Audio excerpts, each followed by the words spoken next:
Here I have ALCATEL U3, and today I'm going to show you how to change wallpaper on this device. So first of all, you have to open settings.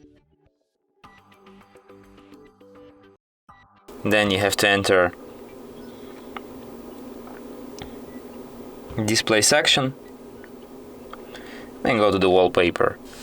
You can select one of the live wallpapers from this list. You can select one of the pre-installed on your device wallpapers like this. Or you can just go to the your gallery and pick any other image, like the one you can take with your camera or the image that you can download from the internet, and set it as a wallpaper like this.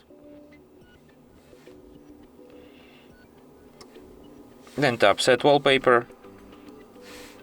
And as you can see, wallpaper changed.